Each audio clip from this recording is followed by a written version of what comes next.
Welcome to the presentation on the topic of precision agriculture. My name is Dr Nicky Cooley, and today I will be introducing to you some of the concepts that underpin precision agriculture. This presentation is part of the subject Future Farming Technologies that is offered in the degree program the Bachelor of Agriculture and Technology, an educational partnership with LaTrobe University and Melbourne Polytechnic. Contents of this presentation will include a simple introduction to precision agriculture. Precision agriculture is often abbreviated to PA, and I will be using this abbreviation through this presentation. I will be overviewing some potential commercial objectives of PA and then go into outlining the assumptions that underpin this technology. I will present some case studies and some specific examples of PA research. Three student learning objectives that will be covered in this presentation, either in its entirety or in part. The first one will enable you to describe and explain the interrelationships between technology, performance, sustainability and production efficiency in agricultural industries. The second will enable you to examine and evaluate different technologies such as GPS information and sensing. Precision Ag is a component of these. The third student learning outcome that will be presented here will enable you to interpret, communicate and present ideas using the appropriate terminology for this topic.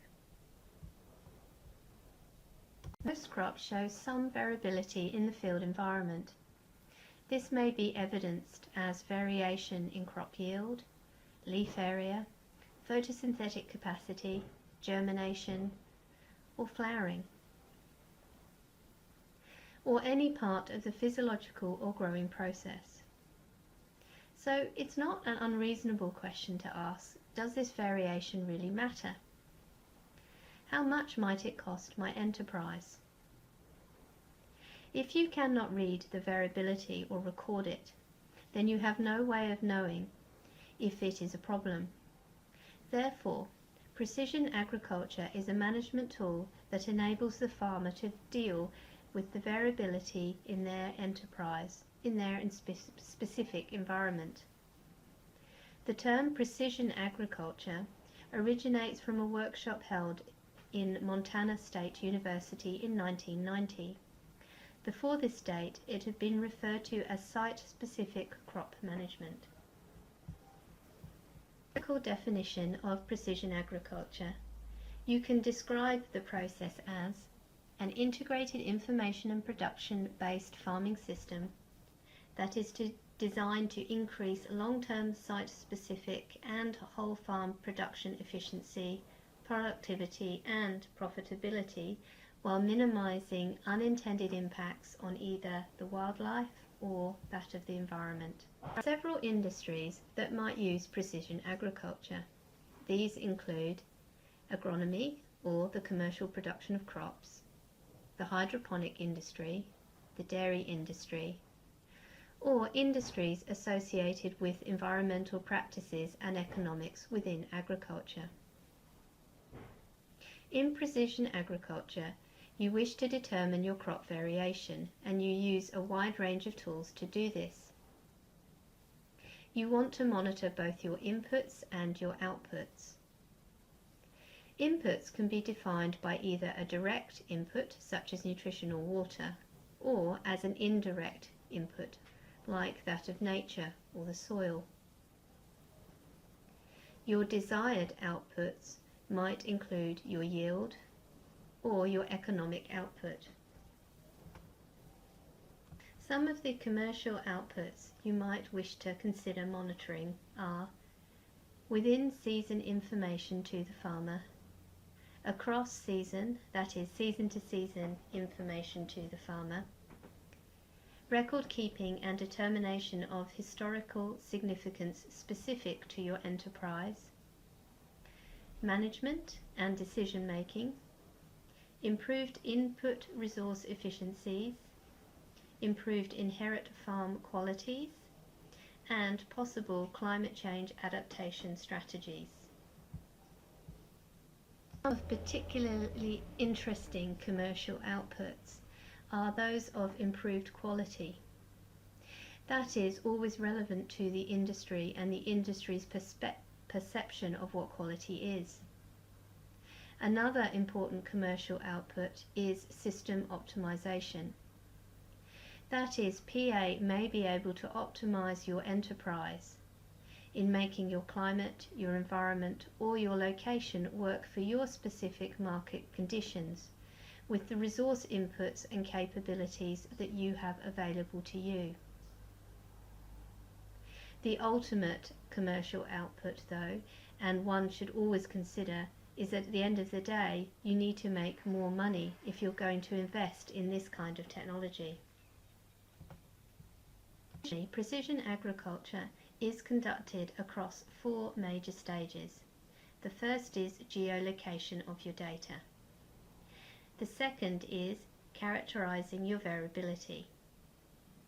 The third is decision making based on your characterization variability data. And the fourth is implementation. So let us explore these stages of the process in further detail so that we can begin to understand precision agriculture better. The first stage, that of geolocation, is understanding where the data is and the location of the system elements. You use the technology GPS, or Global Positioning Systems. This is where the farm is. Where are the areas you are hoping to monitor? Then there is GIS. This is where you overlay the GPS information into a map, and you can begin to understand the characteristics of your geology or farm. For example, you may wish to gather information about your soil. What is your soil type? What is its depth? What is its pH, EC, composition, or nutrient status? You would want to link all of that data with a GPS reference point of a paddock and the building. This thus enables you to determine your variability. You can collect this information by a number of ways. You can collect it on the ground with specific devices, either handheld or something that's fixed permanently in your farm, or you may collect it via satellite imagery. What tends to happen with the information is it gets presented in what we call a layered format. That is, it enables you to understand the hierarchies of the information. This may sound complex, but it really is not. You might have one layer showing the landscape, another layer showing your buildings, and then a further layer showing where your soil pit information was collected from. You have determined the physical location of your inputs. The next stage of the process is to understand your variability. This stage is called characterizing variability. The field variability may result from a number of inputs, and you would need to determine them for your enterprise. But I've listed some common inputs that are often measured. The weather and the climate can influence your variability, and it is often recorded. Climatic conditions such as rainfall, humidity, temperature, radiation, wind direction and wind speed are amongst the more common climatic conditions that are recorded. Other climatic conditions that might be recorded are those of frost, for example, as they can have specific influences on some crops. The soils can impact considerably on your variability. Therefore, you might want to understand how the pH and the texture, for example, might change across your paddocks. Management practices are also another influence on variability. An example of this is a cropping practice where you might compare till versus non-till.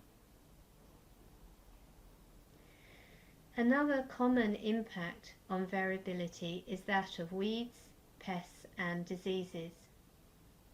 These can all significantly impact on farm variability and are a good component, an important component that you might consider measuring. Characterizing your variability, the next stage is to start making decisions based on that variability. So how do you do this? How do you link your data with a decision? Well, there are some very good processes around to enable you to do that. And you start with the mapping. The farmer will get the information and he will put it on what is called spatial maps. These are maps that enable you to physically see where the various inputs and outputs of your enterprise are. You can select one of the possible methods for making a decision once you have your map. There is what we call the predictive approach or the controlled approach. The predictive approach is based on the analysis of static data. That might be a nutrient level, for example, such as nitrogen soil concentration. How does that influence your yield? The second method is that of the control approach. This is where data is regularly updated to give temporal information. Temporal information is how information changes over time. As the information is regularly updated, management decisions can be adjusted if necessary. This is called real-time approach to decision making. So what it means is as you are going through the year, you are making decisions that are relevant to the information and the data that you've got at that point. The decision that you make about a particular input in, say, the beginning of your year might be quite different to the decision that you make at the end of the year under the control approach. However, under the predictive approach, the decision that you make at the front of the year or the beginning of the year would be the same and it wouldn't change. And that really summarizes the differences between these two approaches. In the controlled approach, you can use models to assist with your methodology. These models might be such things as crop simulation models. For example, APSIN could be applied to this sort of technology. The stage of the process is called implementation, and you can think of it as the doing stage. The aim of this stage is to address the variation by implementation of a management decision. A lot of the technology that enables management decisions to be implemented require variable rate technology, or VRT. Let me give you an example of this. You might find that there are areas of your paddock that have adequate nitrogen in the soil, while there are other areas of your paddock that do not. Therefore, when you come to your nutrient applications, you can vary or change the rate that you apply the nitrogen across the paddock. The ability to do this is the variable rate technology. Other technologies you may implement in order to enable your decision implementation are GPS, global positioning systems, or if you have a more sophisticated system, you might use differential global positioning systems, or DGPS, and the geographic information systems GIS technology can all be applied. That enables the location and the layering of data, depending on the source and the application, of course. And this enables you to start to visualize or see the variability that exists. Precision agriculture is continuously evolving. Some of the commercial trends that are currently around include that of improved accuracy of identifying your location. Ideally, you would have GPS measurements that you would take from, instead of meter accuracy, down to centimeter accuracy.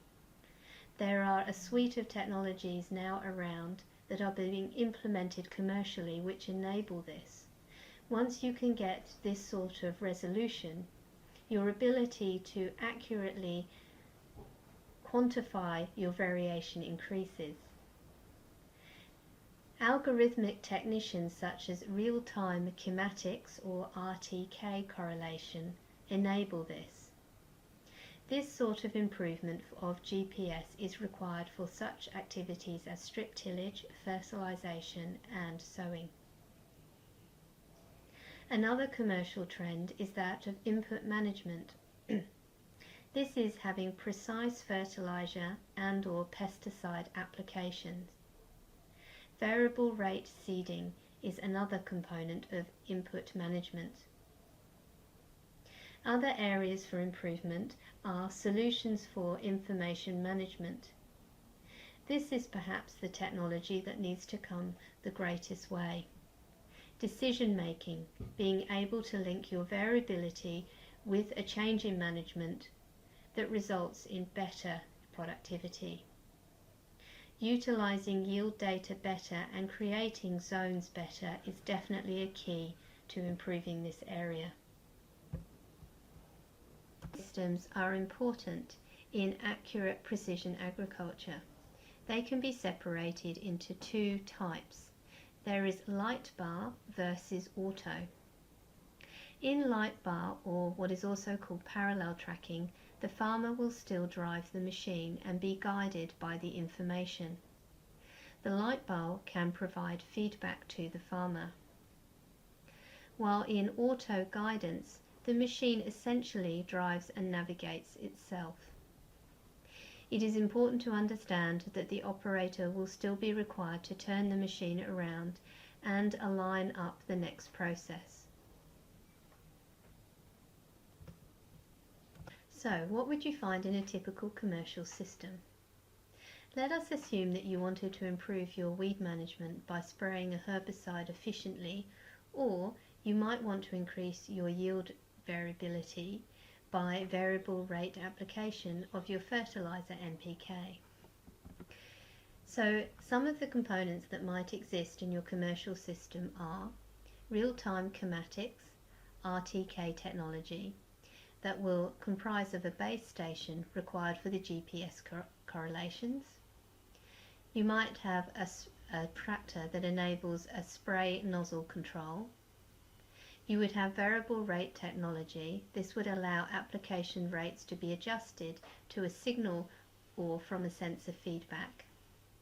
And you might have a suite of wireless sensors that communicate your data back to a base station.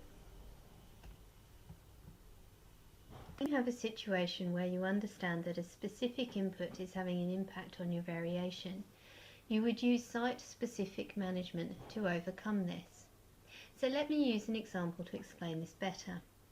If you have a paddock and an area or a number of areas in that paddock has good water holding capacities, while other areas have poorer water holding capacities, you might change the inputs across your paddocks to compensate for the areas that are not as good. This is a situation often seen in agronomy. You can identify these variations by examining your yield mapping.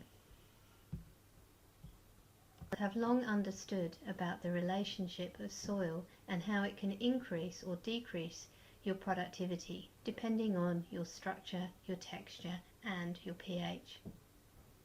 So let us use soil pH as an example. In the first step, you would determine or obtain a map of your field soil pH. This is relatively easy to collect this data. The second stage would be to determine boundaries. So let us think about boundaries. They might be the field or the paddock. They also might be the area that you take the soil from, a testing strip. Do you want to test across the whole paddock or just in a small area? After you have defined your boundaries, you then need to label the variation of your soil, for example your soil pH. So let us set some boundary ranges for this example. we will identify every 0.5 pH units. We will start at 4 and go up to 6.5 with a 0.5 increment. You might say, how do you define a boundary range? Well, in this example, I have used the understanding of the relationship between plant nutrient status, available nutrients, plant uptake, and how that eventually relates into yield. Therefore, if I did increments of 2 pH rather than 0.5, I might miss an important component of understanding that variability. The ability for a plant to uptake nutrients in a soil pH of 4 is very different to that of 6. Therefore, an increment of 2 would be too greater difference. An increment of 0.5 is a reasonably easy increment to both measure and relate to how the plant might uptake that nutrient. Once you have assigned your boundary ranges, you then need to assign a colour to each range. In this example, the lighter the colour, the more acidic the soil. Again, keep everything simple so that you can understand it easily. Using the data of your soil pH, you can then define major zones across your area. Once you have defined these major zones, you can then start a strategy in place that adjusts the pH based on the zonal area. For example, where zones are very acidic, you might add a higher amount of lime to areas where, areas where the pH does not need to be adjusted, and therefore you might not add any lime.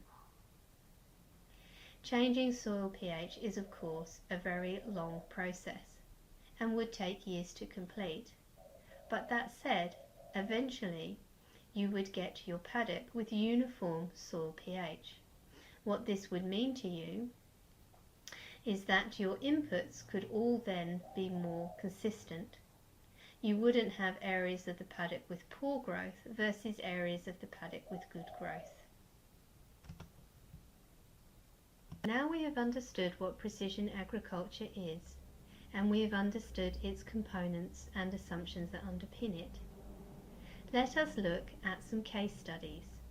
In the next part of this presentation, I will present 7 different case studies where precision agriculture is all used. In the following case studies that I will present, I want to note that they are examples of precision ag, and that I am not necessarily recommending or endorsing one product over another, but just that it is an example of either the commercial technology currently available or an example of what a system might look like. So let us start with agronomy. Agronomy, the commercial crop production of plants. In this field, it is often important to increase your crop yield. Not only do you want to increase your crop yield, but in an ideal situation, you want your yield to be uniform across your paddock.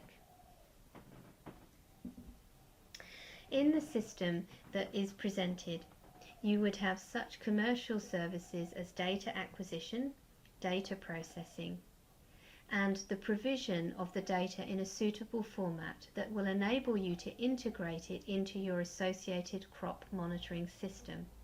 You might be monitoring soil and/or plant testing. You want to determine the input rates of your system. So in this example, you might be inputting NPK, you might be inputting herbicides, or you might be inputting some chemical for pest control. In order for you to determine yield, you might be able to access a satellite imagery data, and this will enable some yield mapping. The example on the slide shows a yield crop biomass and also a tractor with a Trimble Notepad GPS system on. Therefore, you can link your analyses with your position.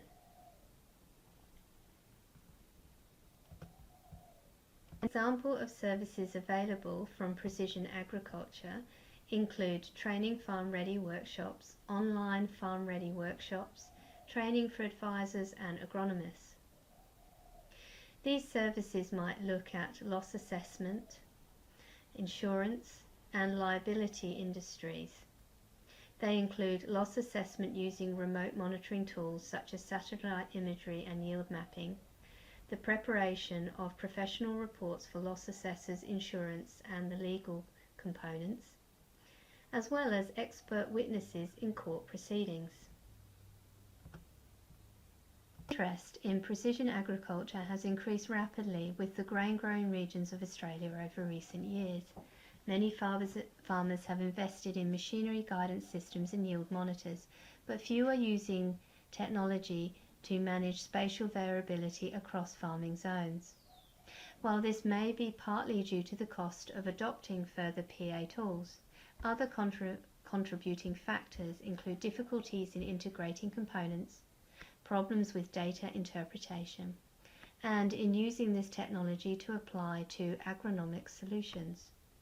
Furthermore, the benefits of this technology to broadacre cropping systems have not been widely demonstrated in many regions. The degree of variability present and whether PA solutions can be technically and economically used to manage different zones within a field are important questions that farmers should consider when evaluating the technology. Regional grower groups such as the Wirrama Conservation Farming Association are using focus farms to address these issues and measure efficiency gains against the capital outlay of different PA systems. An economic analysis showed the cost of the basic PA system to achieve site-specific crop management with a yield monitor, 2 cm auto steer machine guidance, variable rate sowing equipment, and computer software would add about 8% or $20 Australian per hectare per year to average input costs over 5 to 10 years, where 1,000 hectares are cropped annually.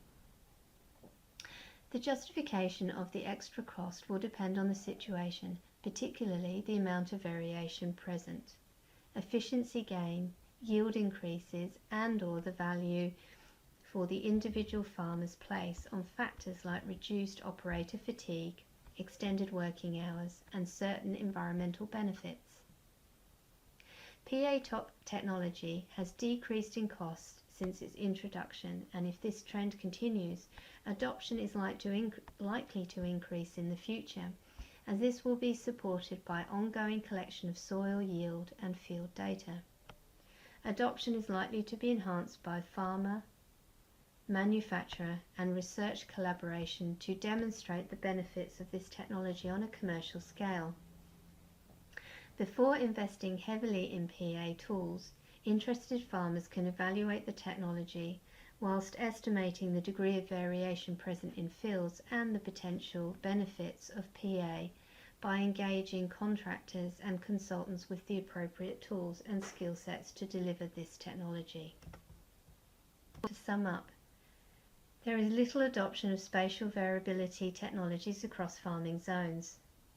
There is adoption inhibition, cost, difficulties in integrating components, problems with data interpretation, and issues in using PA to enable agronomic solutions. These problems should not be underestimated, but I do believe future solutions will be available to assist. There is little demonstration of the technology capabilities in spatial variability. Once you have seen the implementation for yourself, such as a demonstrator through an organisation such as the Wirrama Conservation Farming Association, the likely uptake or integration of that technology into the industry will improve. If more of a focus is concentrated on the efficiency gains and how it relates to an economic return, again, future adoption is more likely to increase. Let's explore the economic benefits in a bit more detail. CSIRO have done extensive studies on precision agriculture, where they investigate the benefits of precision agriculture across the grains industry. A report produced by Robertson et al. Can be viewed.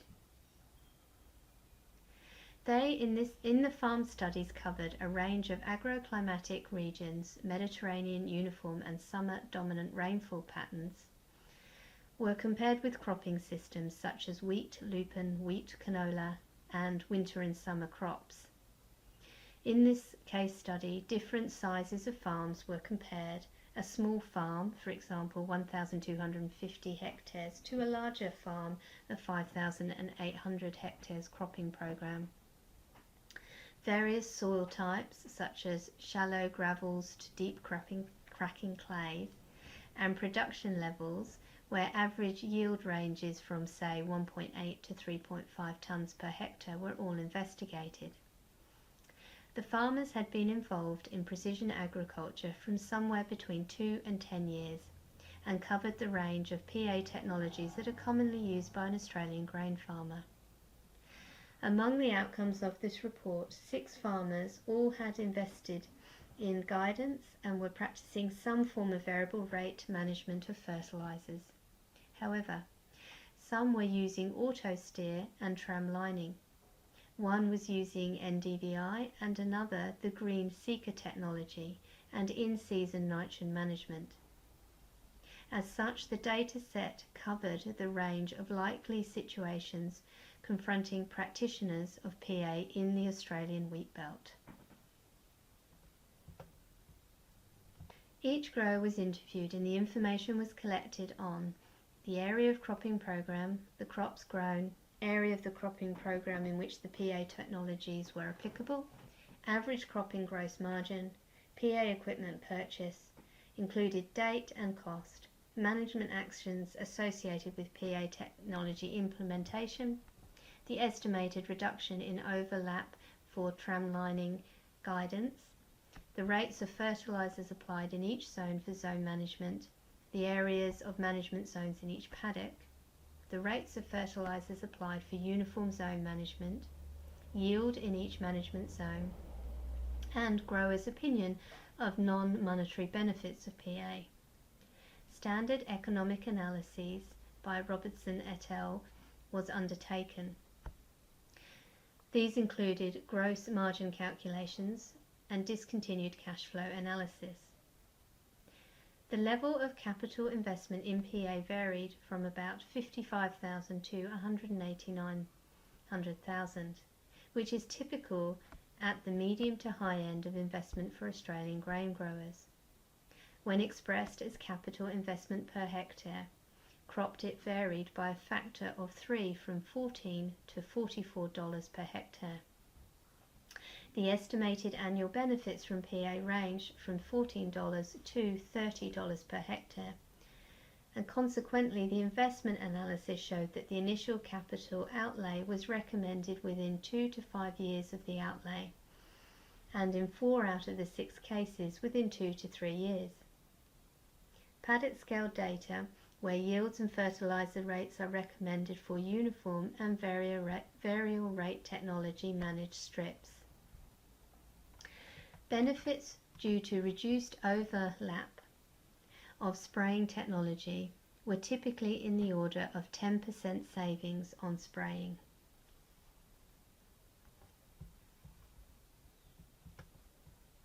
Benefits nominated by farmers and estimated by Robertson et al. Were less fuel use, less soil compaction, less high labour requirements and more timely sowing. Intangible benefits were listed by farmers and they included the ability to conduct on-farm trials, increased knowledge of paddock variability, increased confidence in variable fertiliser rates and better in-crop weed control by shielded spraying. All farmers were highly literate in the use of computers, GPS technology and variable rate controllers, routinely soil tested and kept good farm records.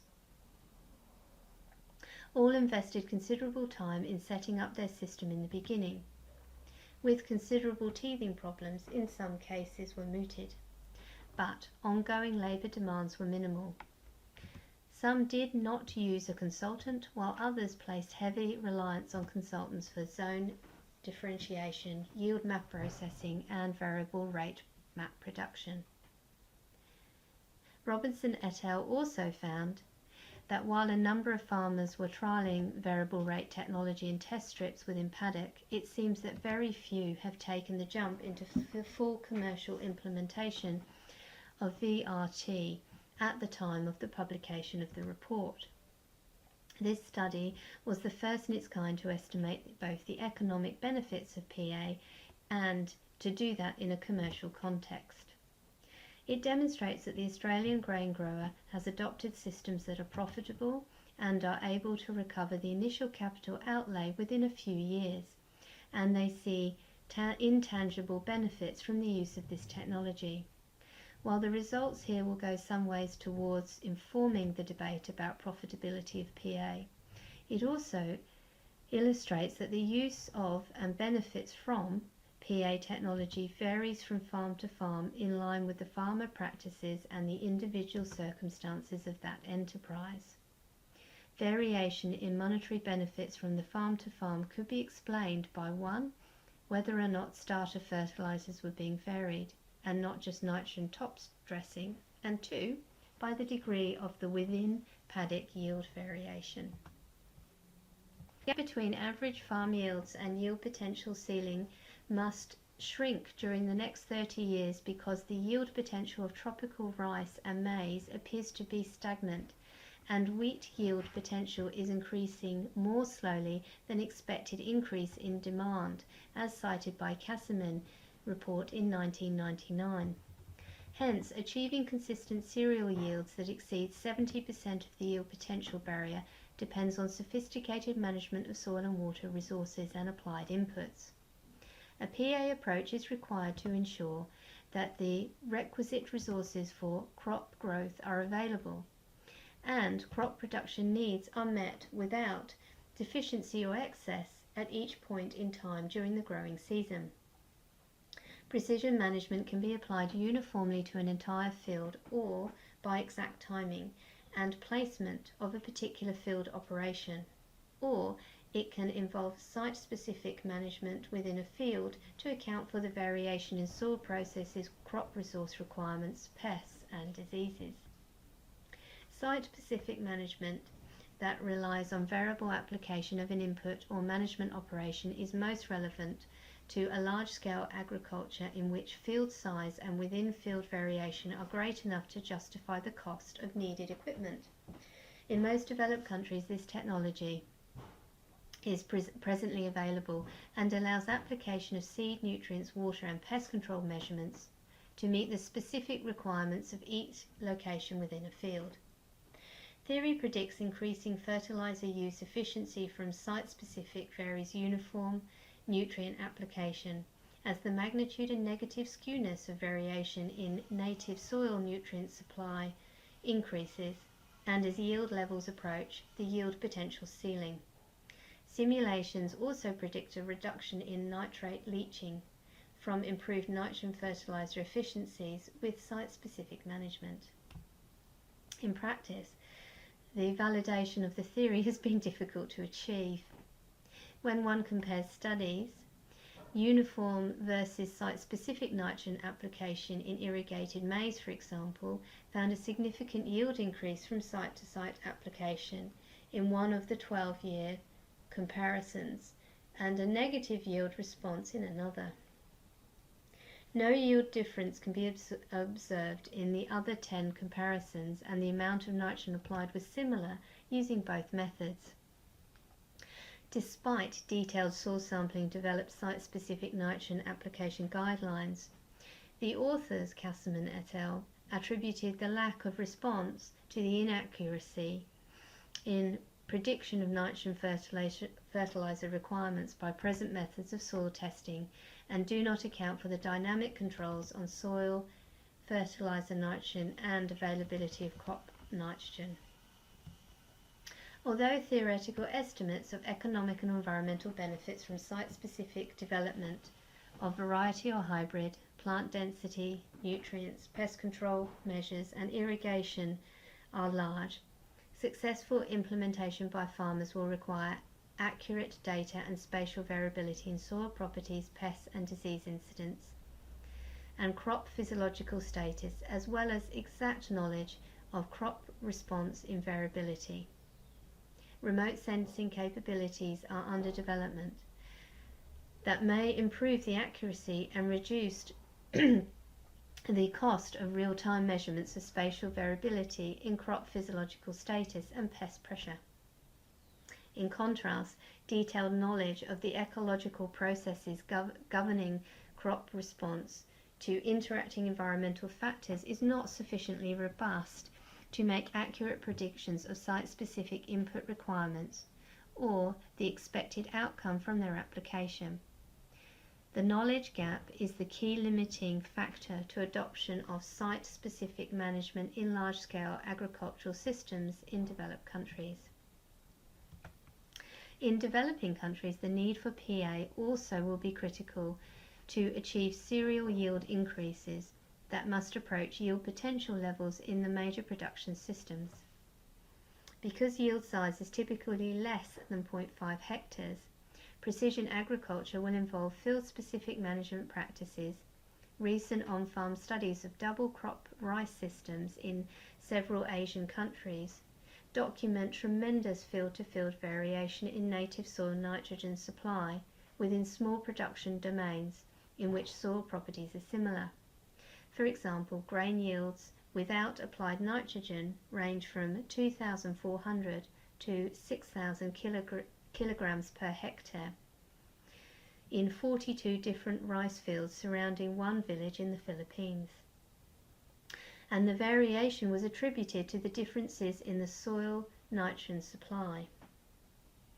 Similar results have been obtained in other major rice production centres in southern India, Indonesia, Thailand and Vietnam, where double and triple cropping rice systems are dominant food production systems.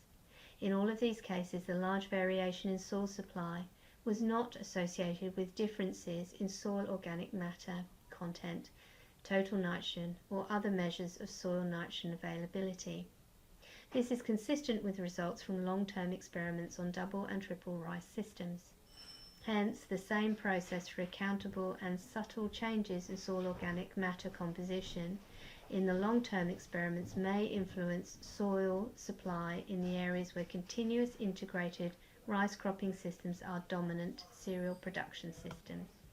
Precision agriculture approach is required to ensure that the requisite resources for crop growth are available and crop protection needs are met without deficiency or excess at each point in time during the growing season.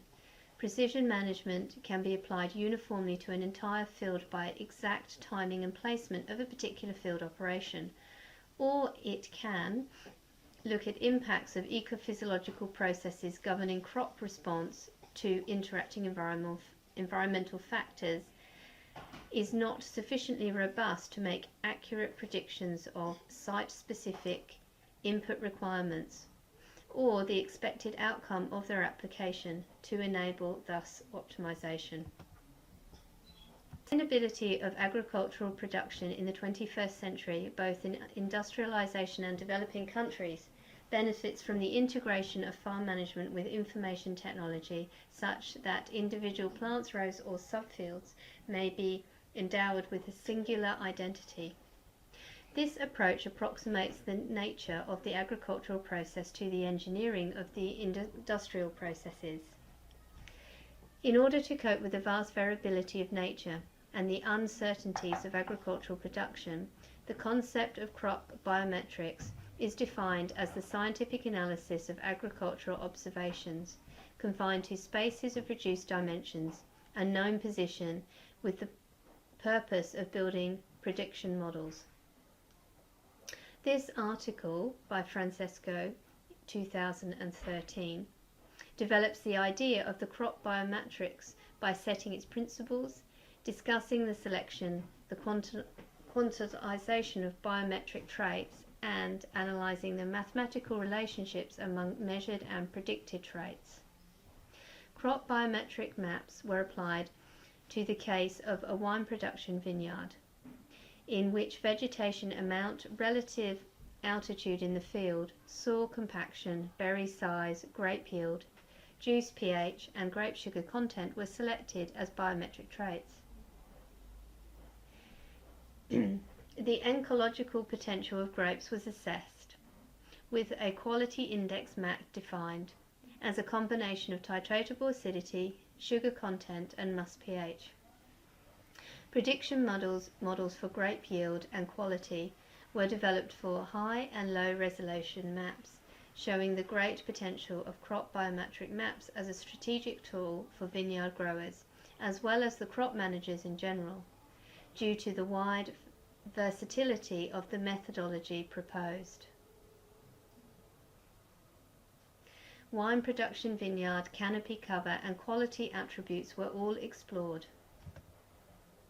In essence, this study demonstrated the great potential of crop biometric maps as a strategic tool for vineyard growers as well as for crop managers in the general area. The outcome was promotion due to the wide versatility of the method proposed. Precision dairy, or PD, is being taken up due to larger herds and increasing complex farming systems, combined with the availability of new information technologies. PD is being conducted via automation and the collection of fine-scale data on animals and farm resources. Uptake is on the low side at about 10 to 20% of farmers. Farmers have both positive and negative perceptions of precision dairy. On and off-farm value of precision dairy, improving the technology available to farmers, integration of precision dairy within farming systems for improved management, and developing leading and training initiatives for farmers and service providers were all regarded as outcomes in an investigation conducted by Jargo et al. In 2013. Action in these focus areas will enable future dairy farmers to implement the precision dairy approach with enhanced confidence and effectiveness.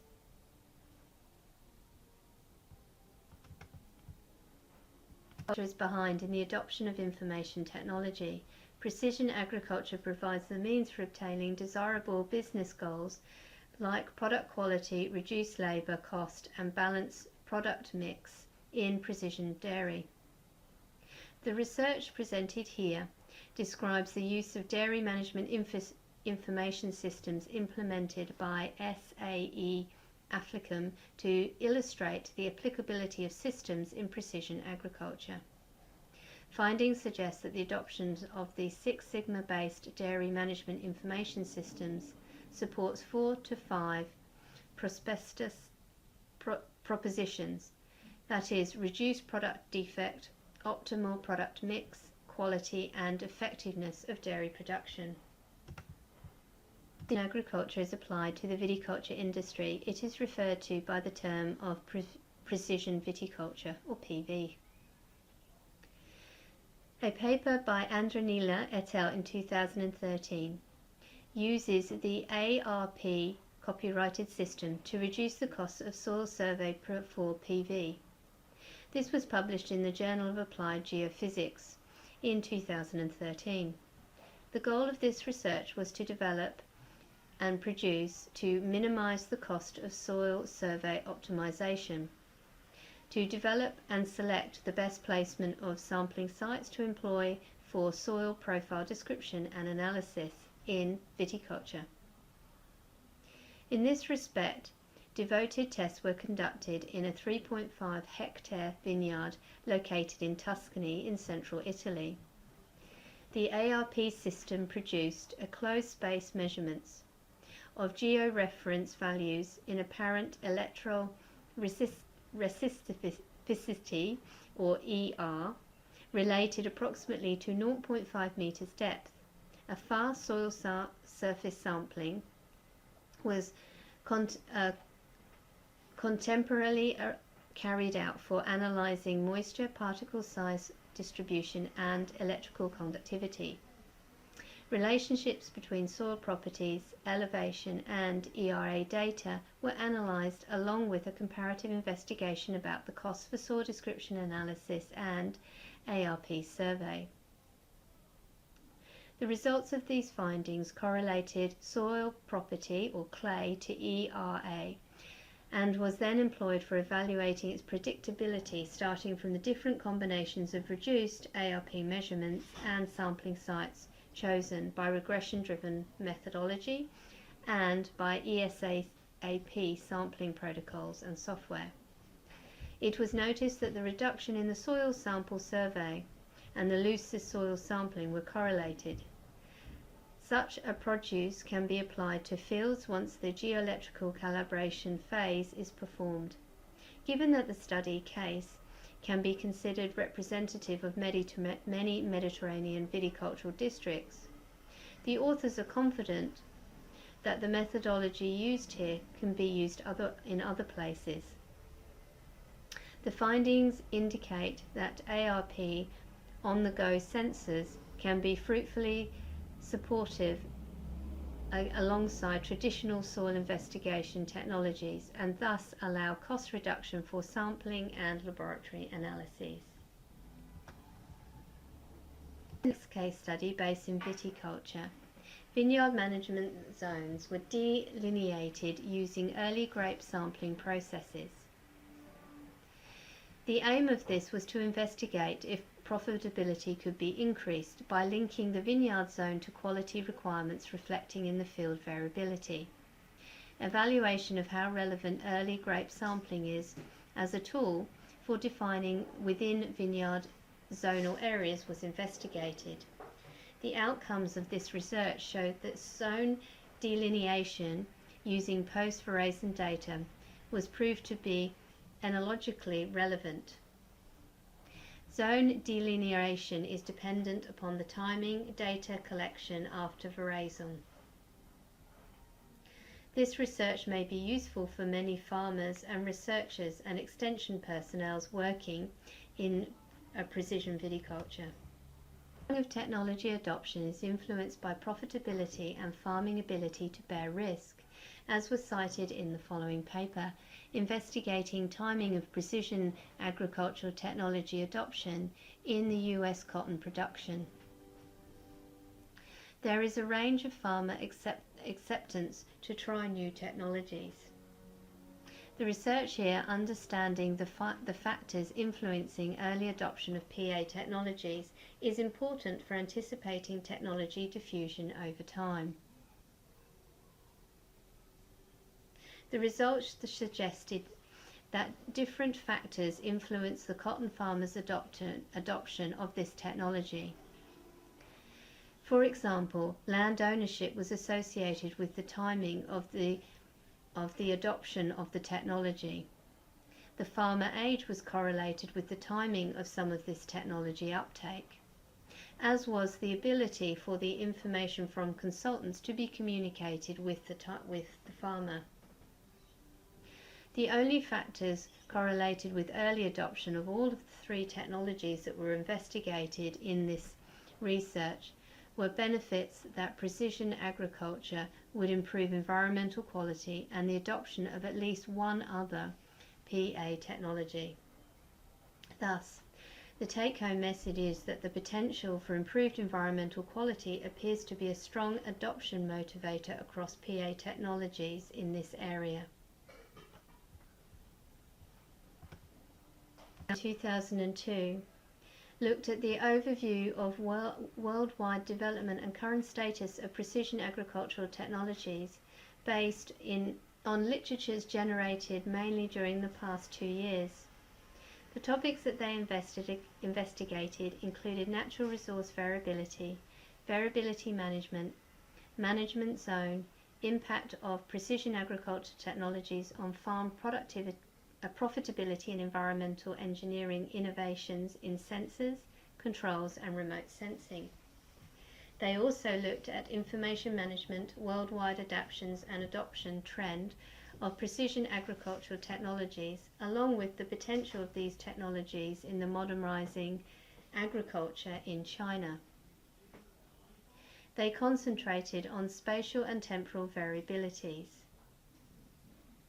They found historical and present yield distributions and therefore were able to investigate yield variability.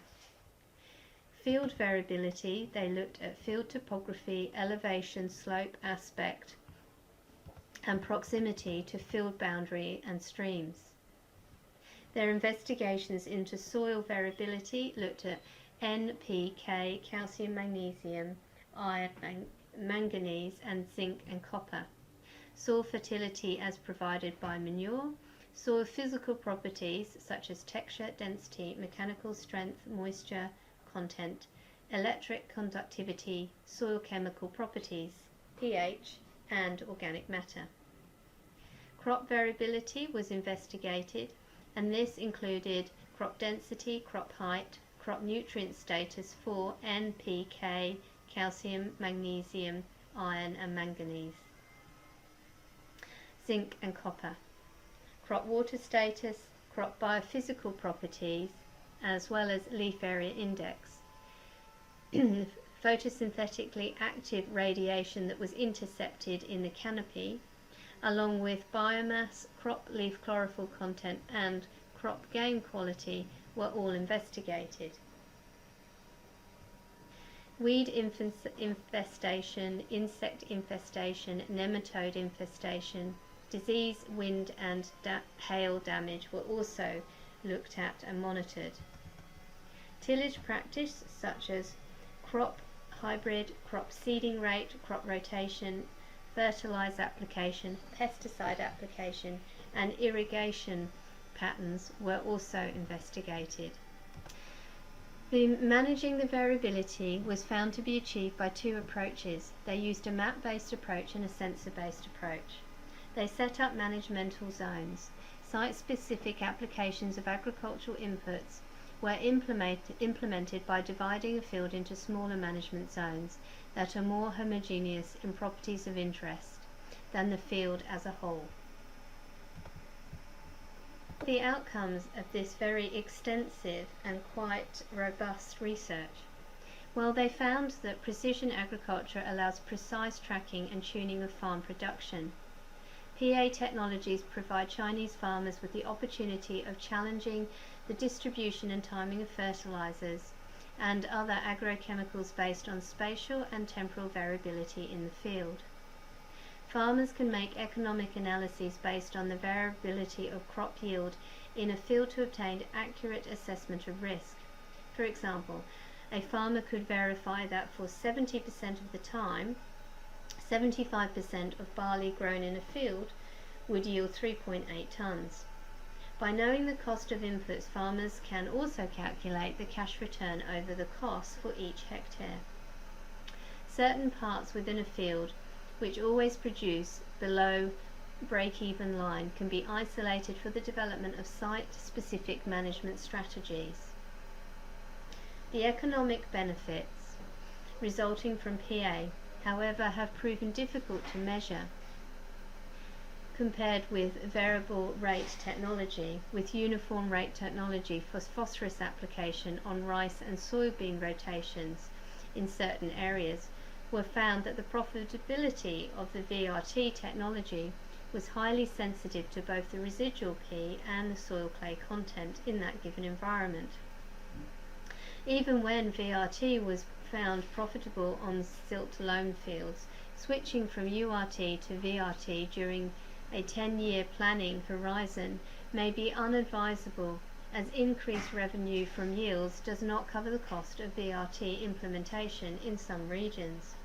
If a whole farm approach which takes all cropping activities and resource limitations into account is adapted, PA technologies may prove to be beneficial for improving the potential and reducing the risks. PA research started in the US, Canada, Australia and Western Europe in the mid to late 1980s. Although a considerable research effort has been extended, it is only a proportion of farmers who have practiced any type of precision agricultural technologies. Implementation of precision agriculture has mainly been through utilization of existing farm machinery by adding controllers and GPS to enable spatial variability applications as the time of this research in 2002. Therefore, the leading application of PA still is the site-specific application of fertilisers. In Australia, it was found that monitoring and mapping the spatial variability in small grain crop yields have received much publicity.